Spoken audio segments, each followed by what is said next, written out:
palabra que sea fuerte y no nos ponemos a analizar primeramente si esa es palabra de Dios o no lo es.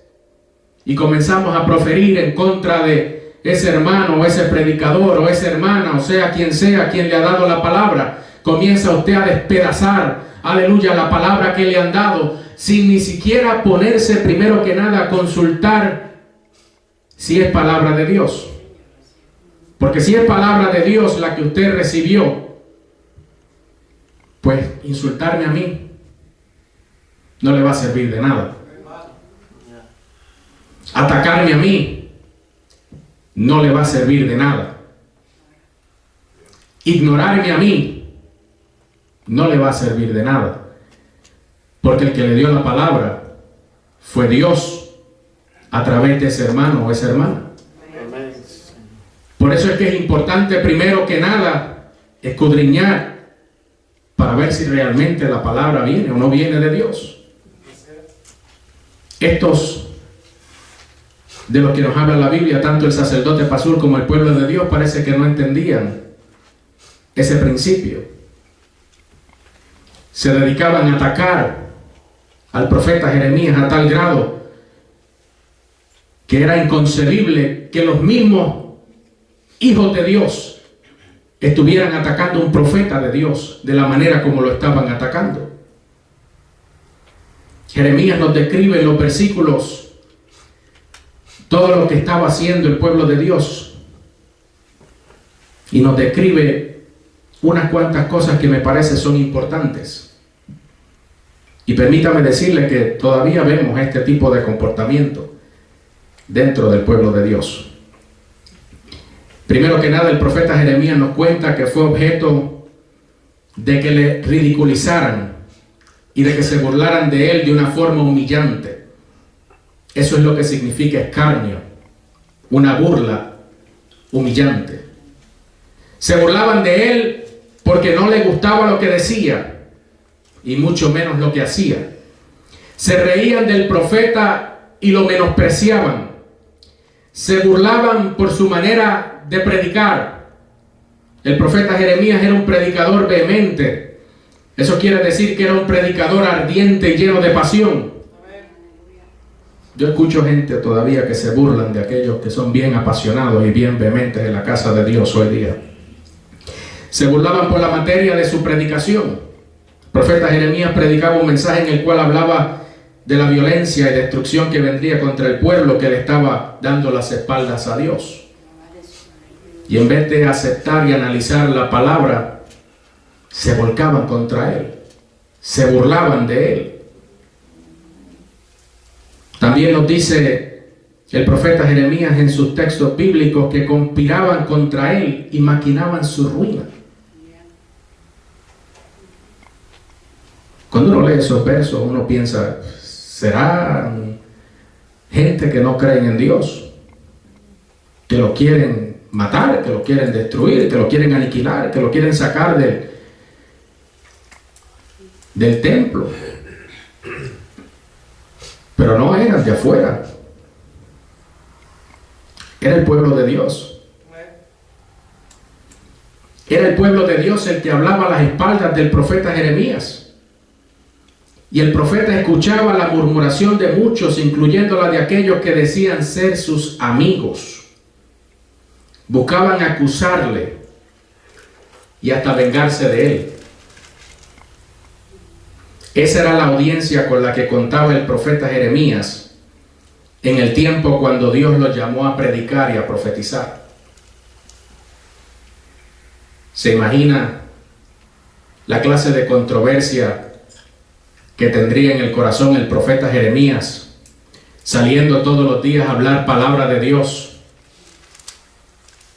y sufriendo resistencia a este nivel por parte de los que eran hijos de Dios?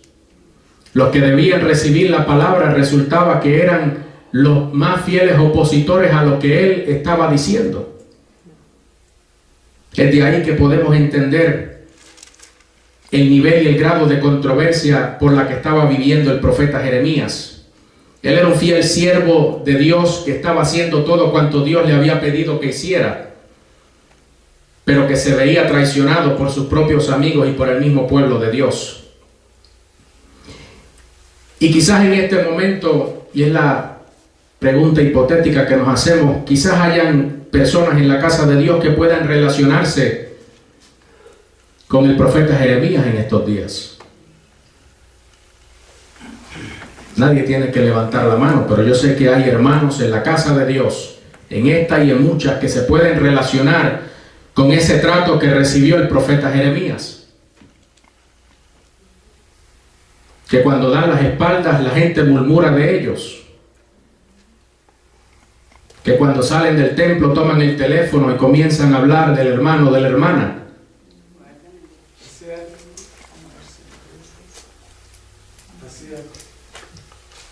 Y se les olvida que quizás ese hermano o esa hermana está actuando conforme a la voluntad de Dios y respondiendo al llamado de Dios. Y comienzan a maquinar contra el hermano o la hermana, como hacían con Jeremías. Comienzan a buscar la forma de distorsionar lo que dijo, lo que no dijo, lo que hizo, cómo lo hacía, por qué lo hace. Y lo hacen a espaldas, como lo hacían con el profeta Jeremías. ¿Se imagina la controversia en la mente de este profeta? ¿Se imaginan la clase de vida que vivía este hombre de Dios? Defendiéndose no de los de afuera, sino de los que están adentro. Siendo criticado por la palabra que le daba Dios. No puede haber sido fácil.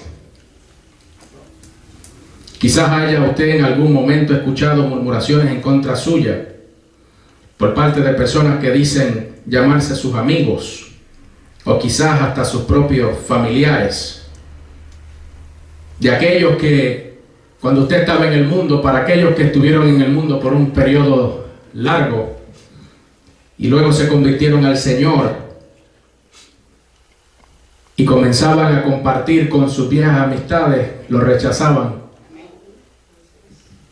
Algunos familiares lo rechazaban y lo rechazan hoy, por el mero hecho de que usted ahora es evangélico, pentecostal, y ya usted no va a la discoteca con sus amigos, ya usted no comparte mucho con sus familiares, porque pues a veces hay fiestas de familia que son un poquito incómodas para una persona que es evangélica, o uno se mantiene a un nivel de distancia. Y usted se siente rechazado por los propios suyos. Por los propios suyos. Su propia familia. Hay gente que, yo conozco personas que son evangélicos que no hablan con sus padres porque sus padres son católicos.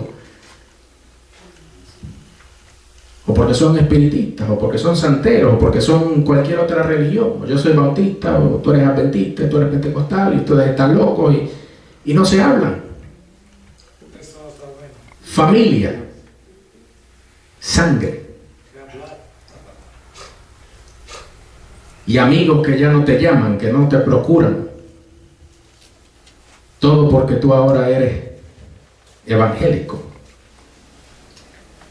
Cuando le hablas de el pecado, cuando le hablas de la venida de Cristo, cuando le hablas de las profecías de la palabra, te dicen que estás loco, que has perdido la mente.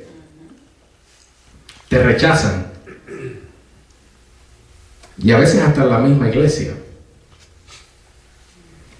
Si hablas mucho de profecía, este es radical, si hablas mucho de cómo está la situación allá afuera, no,